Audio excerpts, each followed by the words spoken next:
അസ്ന എന്റെ എത്രയാനോ? എന്റെ 100 എഴുതിക്കോ. ഞാൻ കഴിഞ്ഞ ആഴ്ച വന്നിട്ടില്ലല്ലോ. എല്ലാം തിരിച്ചടവൊന്നും നടക്കുന്നില്ല. ഇല്ല അന്ന് അടുത്ത ആഴ്ച നോക്കിയിട്ടെടുക്കാം. എന്നാ 100 എഴുതുന്നുണ്ടേ. ശാന്ത അടുത്തിന്റെ എത്രയാനോ? എന്റെ അടുത്ത് ഇപ്പൊ ഒന്നും ഇല്ല വളയാ. ഞാൻ പിന്നെ പൈനി വിചാരിച്ചിട്ട് പോകുന്നതാ. അടുത്ത ആഴ്ച നോക്കാം.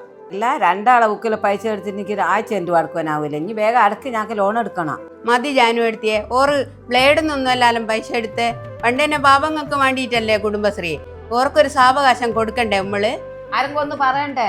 എന്നല്ലാണ്ട് തിരിച്ചടവ് വരുവോ? അതാ ഞാനും പറയുന്നത്. എന്നാ ഞാൻ എല്ലാവർക്കും ചായ എടുത്തിട്ട് വരട്ടെ. ചായ വേണ്ടടോ, ചായ വേണ്ടേറ്റാ. തുനിയെ എനിക്ക് ചായ വേണ്ടെങ്കിൽ ഇനി നാളേക്ക് വെച്ച ഞങ്ങൾക്ക് വേണ്ട ചായ. ഏന്ന് കുടിച്ചിട്ട് പോന്നാ പോരേനാ? എനിക്ക് വേണ്ട, ഇനി കുടിക്കണ്ട. ഇനി ഞാളോട് ചോദിച്ചിട്ട് ഇനി ഓളോട് വേണ്ട എന്നറിയേ. നല്ല പൊരിയല്ല. എന്നിട്ട് കുടുംബശ്രീന്റെ പൈസ തിരിച്ചടക്കുവാൻ അവിടെ എടുത്തില്ല. പൊരേന്റെ വലിപ്പം നോക്കിയിട്ടൊന്നും ഒരു കാര്യവും ഇല്ല. എല്ലാവരും ലോൺ എടുത്തിട്ടല്ലേ ഈ പൊര ഉണ്ടാക്കുക. പൊരേന്റെ പണിയും കഴിയും, കടത്തിലും ആവും. കുറ്റം പറയല് നിർത്തേ. അസ്നയുണ്ട് അങ്ങനെ വരുന്ന്.